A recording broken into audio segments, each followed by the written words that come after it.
दोस्तों, आज की इस वीडियो में हम आपके सामने अजमेर की मशहूर मस्जिद ढाई दिन का झोपड़ा इसके बारे में बात करेंगे। ये एक तारीखी इमारत है। यहाँ पर हजरत ख्वाजा मोइनुद्दीन चिश्ती रहमतुल्लाह अलैह ने 20 साल इबादत की है और इस मस्जिद को जामे अल्तमश के नाम से भी जाना जाता है, लेकिन उर्फे आम में इसका नाम ढाई दिन का झोपड़ा मशहूर है।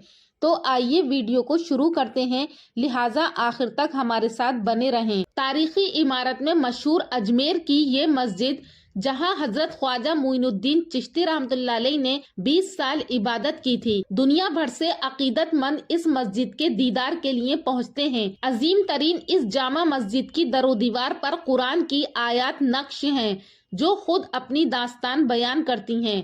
ढाई दिन का झोपड़ा भारतीय रियासत राजस्थान के अजमेर शहर में एक बहुत बड़ी और वसी मस्जिद है।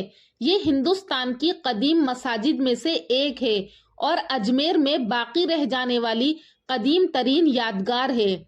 1192 में मोहम्मद गौरी के हुक्म से कुतुबुद्दीन ऐबक ने इस मस्जिद की तामीर शुरू करवाई, जो 1199 में मुकम्मल हुई और 1213 में दिल्ली के सुल्तान अल्तमश ने इस मस्जिद को और खूबसूरत बनाया।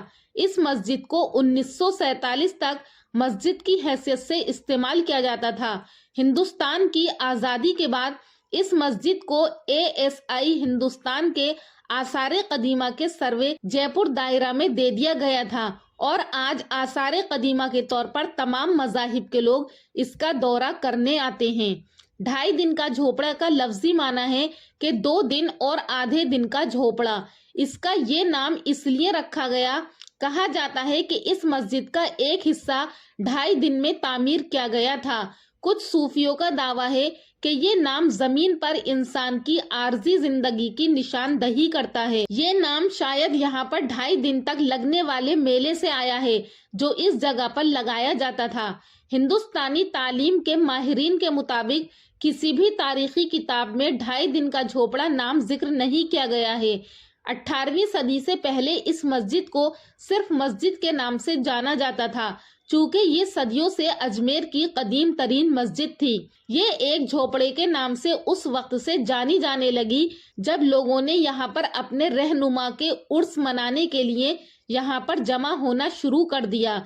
ये मराठा अहद के दौरान 18वीं सदी के दूसरे निस्फ हिस्से में हुआ था। उर्स ढाई दिन तक जारी रहा, जिसके नतीजे में इस मस्जिद का नाम ढाई दिन का झोपड़ा पड़ गया। बरतानवी फौजी, जिन्होंने बाद में तारीख और आसारे कदीमा में बड़ी दिलचस्पी ली और बरतानवी दौरे हुकूमत में हिंदुस्तान के आसारे कदीमा के ऑफिसर भी रहे हैं, उन्होंने भी इस इमारत को अजमेर की अजीम मस्जिद के तौर पर बयान किया है।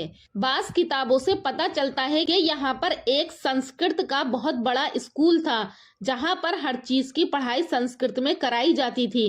फिर इस स्कूल की जगह ये मस्जिद बनाई गई। दोस्तों, उम्मीद करती हूँ आपको आज की ये जानकारी पसंद आई होगी। इंशाअल्लाह फिर मुलाकात करूंगी अगली वीडियो में। तब तक के लिए अल्लाह हाफिज।